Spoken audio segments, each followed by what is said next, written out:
Todos. Boa noite a todos. Boa noite a todos, sejam todos muito bem-vindos ao nosso estudo de hoje. Sala bonitíssima, lindíssima. E a gente vai começando, então, com o estudo do livro Coragem. A gente está no item 34. Vou compartilhar a tela aqui com vocês, no domínio das provas, né? E aí, a gente vai começando, então, com o primeiro grupo, né, da primeira sala de trabalho, que foi o grupo Alta de Souza. Ana, Sônia, João e Dona Iris. Quem vai falar? Libera o microfone. Quem vai? João. João, você libera seu microfone. Oi, boa noite. Boa noite. Bom, vamos lá.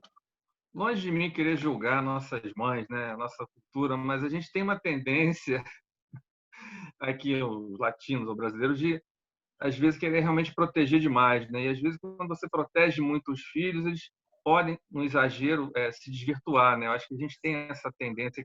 É claro que não existe uma fórmula perfeita, né? De você criar um filho, de educar ou não, mas você tem que realmente pensar em preparar e não liberar todos os caminhos, se você puder liberar, ou também não fazer mais até do que você pode, né? Eu já vi casos de pessoas que não tinham condição de fazer determinadas despesas e para atender luxos, né, vaidade de filhos, faziam coisas absurdas, né? E você acaba aí desvirtuando. Eu acho que a principal é a gente tentar dar exemplo para os filhos, que essa é a melhor educação que a gente pode dar. E a gente vai errar e acertar, mas faz parte do show. Agora, quando a gente faz isso, a gente consegue dar responsabilidade para eles, né? Eu acho que isso é o principal que a gente tem que fazer, tentar fazer, né? É isso aí. Muito bom, muito boa reflexão. É ensinar o filho a voar, né? Porque voar sozinho, né? Igual aquele vídeo que você mandou para a gente, né? A mãe na praia, né? Ali é bem interessante. Obrigada, João. Obrigada ao grupo. A gente passa para o grupo Joana de Ângeles, é o Carlos, Edmeia, o Evaldo e a Marília. Bem-vindos. Quem vai falar? É o Carlinho. Carlinho, bem-vindo. Boa noite a todos. Boa noite. Vou aproveitar o gancho aí do João, porque esse texto realmente tem muito assunto e envolve filhos e pais, e isso é complicado. E eu aprendi uma frasezinha muito interessante que diz assim, ó, que nós não devemos cortar asas do filho, mas sim orientar. Que às vezes aí a gente fica querendo, né, cortar as asas para ele ficar preso, né, a gente dependente. Aí entra no texto também que fala da redoma, né, que os pais costumam tentar manter os filhos, mas ao mesmo tempo nós questionamos também que o filho não obedece pai. Por que o filho ficou na redoma? E nos colocando na situação de filhos do pai Deus, nós também às vezes ficamos na redoma e precisamos da dor para a gente mexer, porque a gente fica na zona de conforto. Tem, na verdade, um jogo nisso aí, tá? Tem o pai que quer proteger o filho, sim, mas tem um filho que também quer se aproveita, às vezes, da situação. Aí nós questionamos a posição da procrastinação que nós fazemos. Aí nesse texto aqui, ó, dificuldades e lutas semelham material didático na escola ou andaimes na construção. Amealhada a cultura ou plantando o edifício, desaparece uns e outros. Ou seja, tu o conhecimento e fazendo o teu exercício, as dificuldades vão sumindo. Mas eu mesmo falei de uma experiência própria. Que essas dificuldades também, se você não faz, eles vão se acumulando. Verdade. E chega uma hora que você tem que fazer tudo de uma vez só. Por quê? Porque você queimou etapas e nas épocas corretas que você deveria. E exercitando, e se orando, e fazendo devidas caminhadas, você indo para o final. Então, você tem que engatinhar, você tem que correr, você tem que caminhar, tem que fazer tudo de uma vez só, porque acumulou. vou ficar por aqui, senão porque eu tenho muito a aprender muito. Muito papo, né, Boa meu noite aí, amigo? gente. Mas essa coisa de Tem muito cortar a assunto desse asinha, texto. a gente tem que cortar a asinha quando ele pensa que já pode voar sozinho, ainda não pode, né? Então a gente corta umas asinhas de menino que aperta Mas aí o pino. eu não gosto, só uma parada, não é cortar. Acho que é cortar mesmo para ele ficar aquele filho, é meu filhinho independente, vai meu Para a bebê, vida vai. toda não, tem uma hora que tem que deixar a asa Não, crescer. Isso aí. Obrigada, Carlos. Obrigada ao grupo. nada. Vou passar então para o grupo André Luiz, a Marta, Leite e o Zé Luiz, certo? Quem vai falar? Sou eu, Zé Luiz. Vamos lá, Zé. Muitas das vezes, a gente se depara com situações e não percebemos e acabamos impedindo o crescimento dos nossos filhos com essa superproteção, que, na verdade, é um ato de egoísmo. A gente achar que nossos filhos não são capazes de caminharem sozinhos. Porque ensinamentos eles têm, é passado, orientações é passado. Mas a gente tem de deixar que eles caminhem com os próprios pés. Senão, o que acontece é o seguinte, a gente impede dele caminhar, tomar decisões, e amanhã, né, na nossa falta, eles não saberão tomar uma decisão.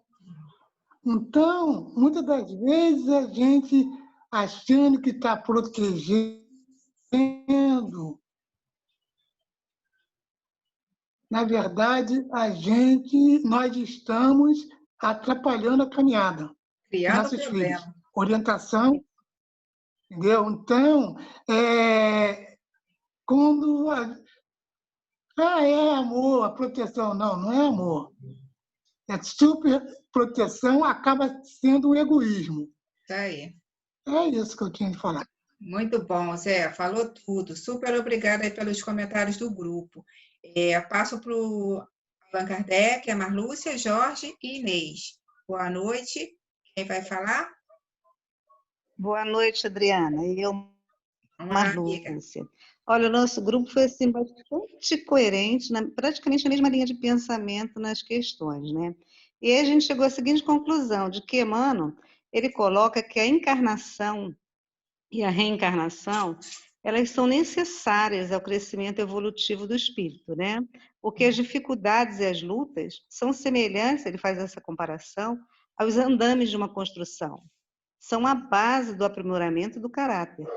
A alma, ela só evolui quando ela consegue passar pelas provas e superá-las, com resignação e entendimento. Caso contrário, seria inútil a experiência aqui nessa existência, né? Aí ele faz essa analogia, né, com o genitor ao educar aquele filho, né? Aí ele diz que seria semelhante ao filho, que protegido pelo genitor das reveses do mundo, ele cresce completamente inadaptado ao mundo externo, né? E, portanto, o que a gente tem que fazer diante disso? Agradecer sempre e abençoar as provas que nos são impostas, pois são elas, né, a mola que impulsiona o nosso crescimento e a nossa evolução espiritual. Perfeito. Essa é a conclusão que chegamos. Muito bom, muito boa reflexão. Agradecer as provas, né? E saber que elas têm o objetivo que é fazer crescer. Muito bom. Vou para o último grupo, Chico Xavier, Mário, Regina e Roberto. Quem vai falar? Boa noite. Boa noite, Regina. Vamos lá, amiga. Boa noite, gente. O que nós falamos sobre o texto todo, e aí nós chegamos à seguinte conclusão, que tem famílias que protegem tantos filhos que eles não ficam preparados para a vida. Não podemos tentar tirar as pedras e as provas do caminho deles. E também existe, sabe, uma relação de pai para filho, de Deus conosco. né? E Deus ainda dá um espírito protetor para a gente, que fica nos sugerindo as coisas, o que devemos fazer, não impõe nada, porque nós temos o nosso livre-arbítrio. E temos que agradecer as provas que passamos, que elas fortalecem as nossas forças e nosso caráter. E é necessário movimento para o crescimento. E que a gente vai prestar conta, né, dos nossos filhos e de cada pessoa que tem na nossa família. E se a gente não fizer o dever de casa direitinho, a gente vai voltar, vai reencarnar e, de repente, com papéis divertidos. É isso. Aí, muito bom, excelente estudo de todos os grupos, excelentes reflexões. Vou pedir a Val para fazer a nossa prece. Pode ser, Val? Oi, boa noite. Boa noite, amiga. Pode ser sim. Vamos lá. Lá. Senhor Jesus, obrigada, Senhor, por ser nosso irmão, por ser nosso amigo, por ser o nosso companheiro de todos os dias e todas as horas. Obrigada, Deus, por permitir que toda a espiritualidade amiga esteja sempre no controle, esteja sempre nos intuindo, esteja sempre nos ajudando. Que possamos, Senhor, fazer também a nossa parte, estarmos abertos para recebermos, para assimilarmos os estudos que aqui ou em outro culto virtual venha ao nosso encontro, que a gente possa assimilar e principalmente colocar em prática, Senhor, para que assim a gente possa fazer uma caminhada, uma evolução espiritual que possa ser de muita luz. Que assim, Senhor, depois de toda essa iniciação dos estudos da noite de hoje, que possamos passar para o segundo tempo, né, para a segunda fase da noite de hoje, para adquirirmos ainda mais conhecimento e ainda fortalecer a nossa fé. Muito obrigado por tudo. Amém. Muito obrigada, Val. Então, como ela falou, a gente vai passando aí para a segunda parte dos estudos. Por uma questão de edição do livro do Evangelho segundo o Espiritismo, na verdade, o segundo parágrafo do capítulo 13, que a gente está trabalhando, não saiba a vossa mão esquerda o que é a vossa mão direita, o segundo parágrafo ele não foi trabalhado, é um parágrafo pequenininho. Então, nosso amigo Jorge ele vai, a partir desse parágrafo, retomar um pouco toda essa parte que já foi comentada, mas sobre um novo prisma, sobre um novo viés, ele vai fazer as considerações dele a partir desse segundo parágrafo, tá? Do item 17. Vamos lá, meu amigo? Bem-vindo. Vamos lá, boa noite a todos. Me ouvindo, Adriana? Muito bem. Então, vamos lá, vamos ler o trechinho aqui. Quando esta doutrina for restabelecida na sua pureza primitiva, quando todos os povos se lhe submeterem, ela tornará feliz a terra, fazendo que reúnem aí a concórdia, a paz e o amor. Bom, como eu não acredito que nada seja por acaso, na minha visão, que a gente que vem estudando aí sobre a caridade e a piedade, me parece até que esse parágrafo é um parágrafo realmente conclusivo, né, de tudo que a gente leu, apesar de ele ser o segundo parágrafo. O que ele diz aqui?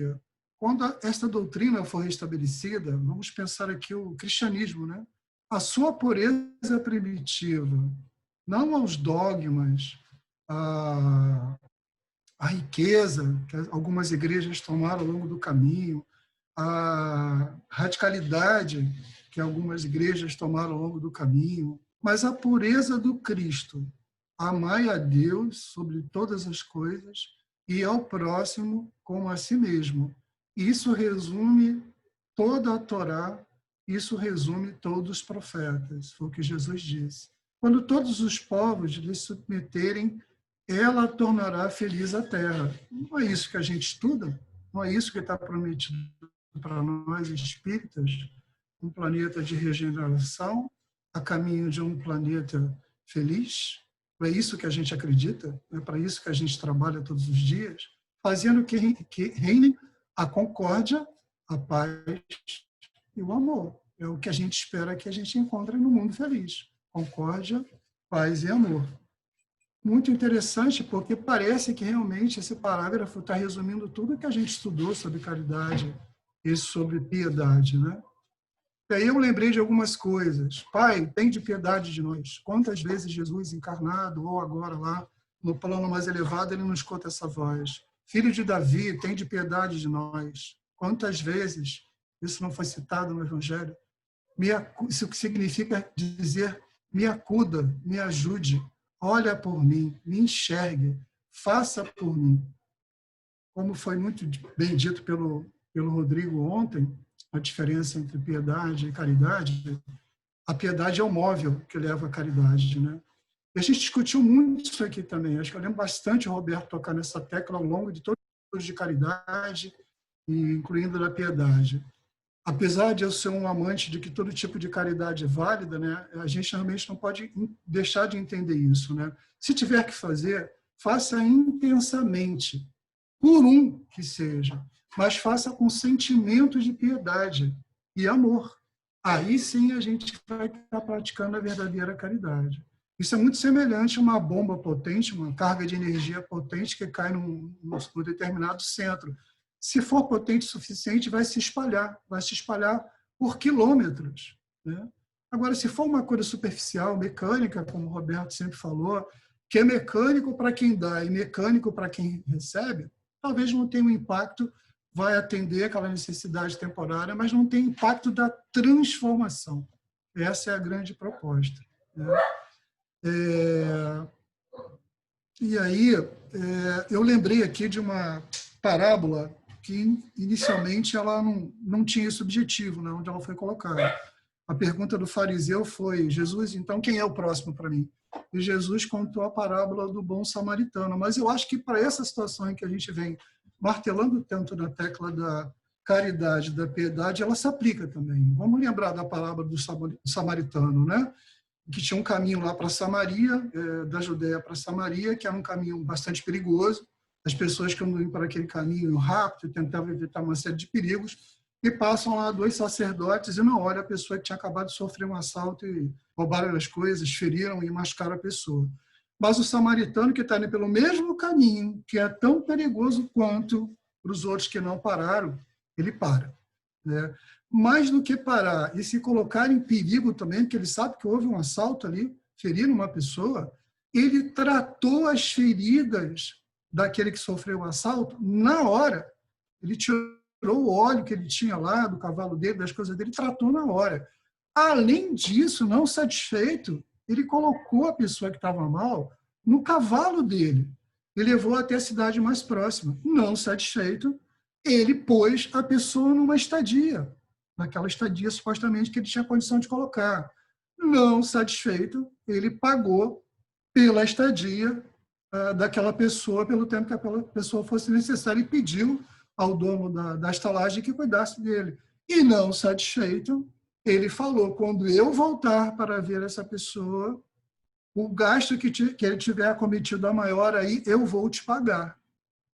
Cara, o maior exemplo do que piedade, caridade desse bom samaritano não existe.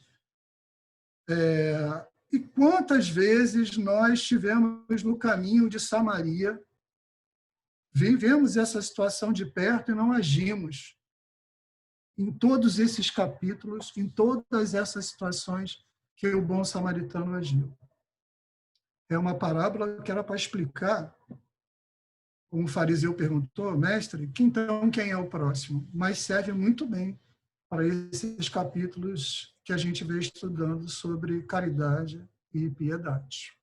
É isso. Deixo para vocês agora fazerem os comentários.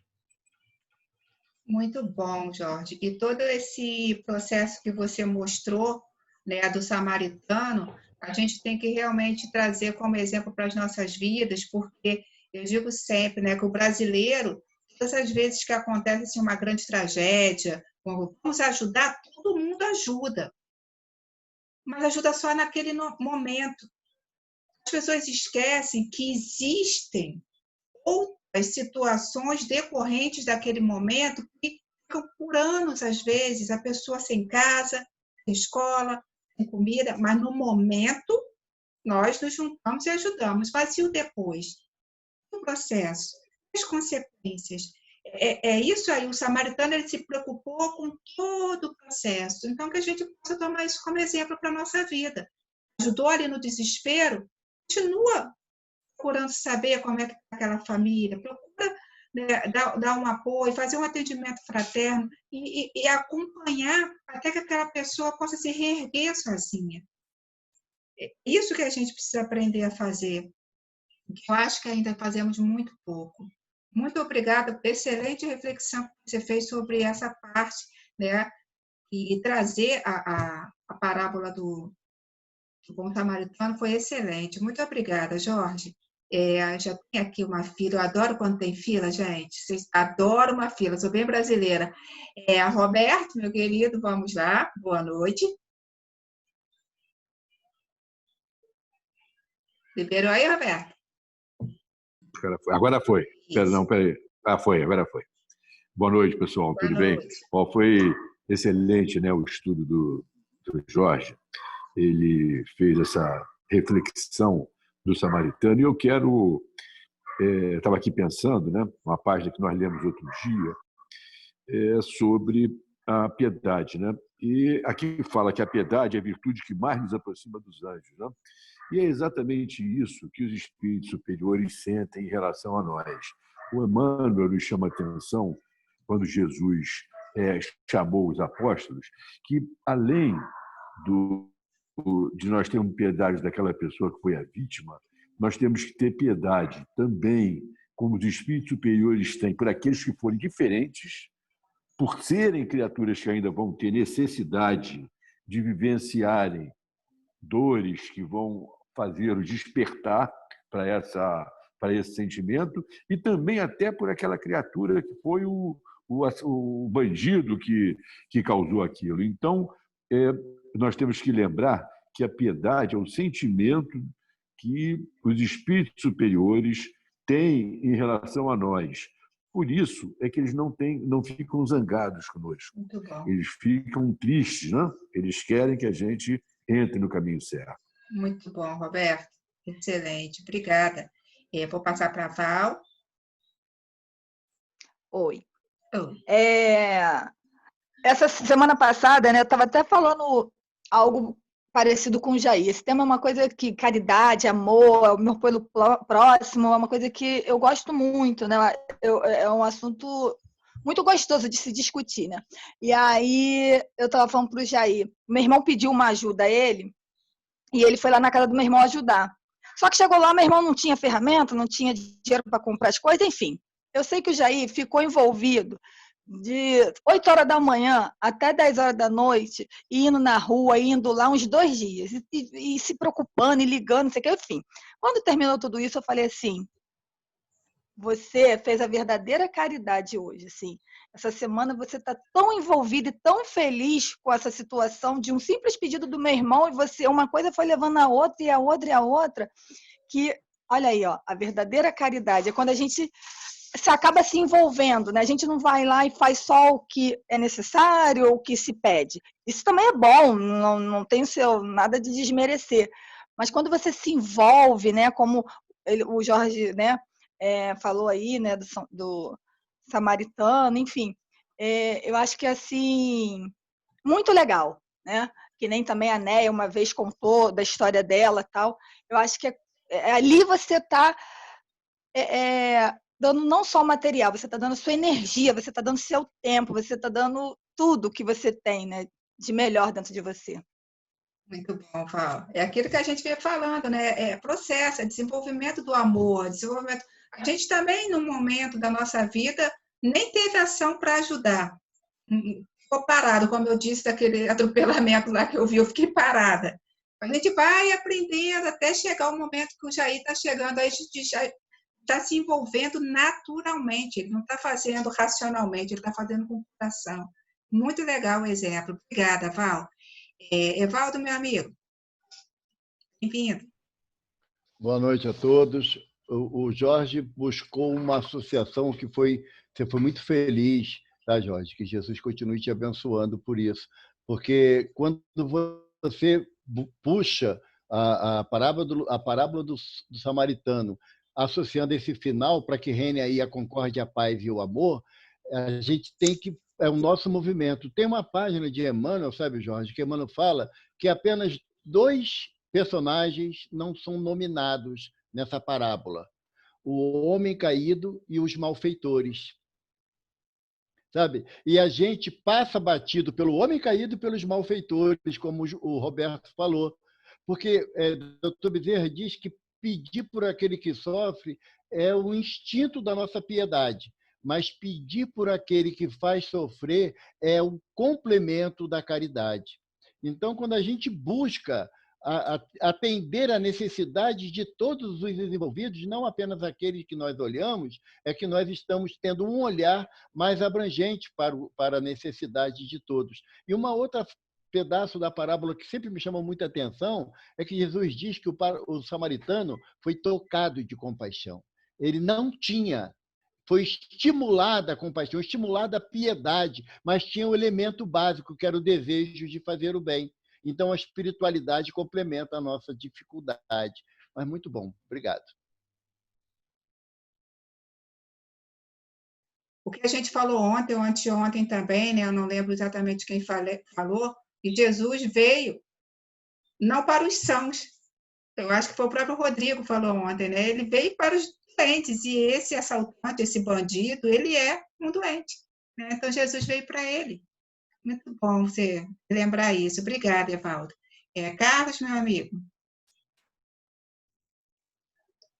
Boa noite. Boa. Bem-vindo. Eu queria lembrar de um detalhe aqui nessa parábola, eu até procurei aqui rapidinho para não falar errado, mas ele fala sobre o sacerdote, o levita e depois, por último, o bom samaritano. Só que nós temos que lembrar que o sacerdote e o levita eram 2 autoridades. E o bom samaritano era um homem comum, por isso que ele ainda foi intitulado como bom, o bom homem comum. Então a gente fica achando que a gente tem que estar num grau tal, de elevação tal, esperar estar financeiramente mais equilibrado e para poder fazer algum tipo de caridade. Então nós temos aqui o exemplo de 2 autoridades que não fizeram nada e quem fez foi o homem comum. Só isso. Só isso não, muito isso, muito boa tua lembrança e o que você exemplificou. Ótimo, Carlos. Muito obrigado pelo teu comentário. A gente vai chegando ao final aqui do nosso estudo. Eu agradeço muitíssimo a todos que trabalharam nas salas, nos grupos de trabalho. Foram estudos assim fundamentais para a gente hoje. Obrigada ao Jorge por ter retomado aí esse segundo parágrafo e ter feito um estudo tão maravilhoso como você fez, e aos comentários dos colegas também. Eu vou pedir à nossa amiga Fátima para fazer a nossa prece final. Tá bom, Fátima? Ok, boa noite. Boa noite. E assim, Senhor, mais uma vez, agradecidos por estar reunidos, Senhor, em Teu nome para mais um estudo, Senhor. Agradecemos, Senhor, por esses amigos que trouxeram esclarecimentos, que trouxeram, Senhor, um toque a mais em nosso ser para que possamos refletir e cada dia melhorar um pouquinho mais. Muito obrigada, graças a Deus. Que assim seja, graças a Deus. E aí, como a gente trabalha no finalzinho dos grupos de trabalho, a gente trabalha com uma música, eu trouxe uma música que fala das provas, né, das expiações. O nosso grupo de trabalho hoje falou sobre o domínio das provas. Então, que a gente possa prestar atenção nessa música, que é muito bonita.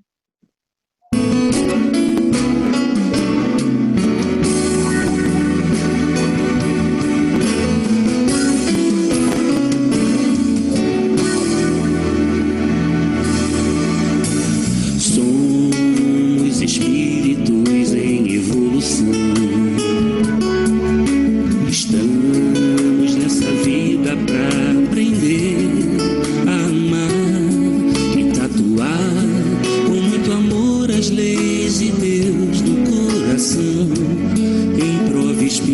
expiação, em prova e expiação.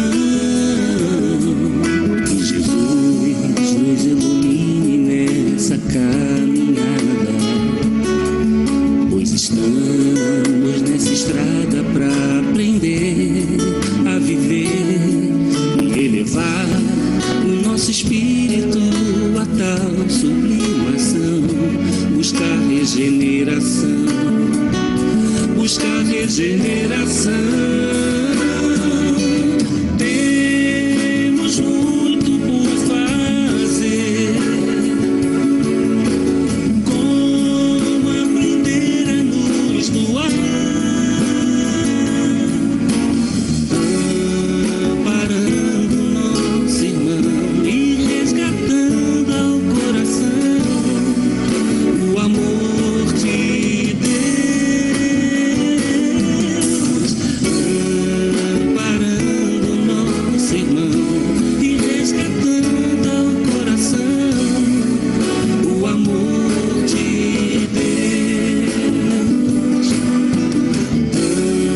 amparando nosso irmão e resgatando ao coração o amor de Deus.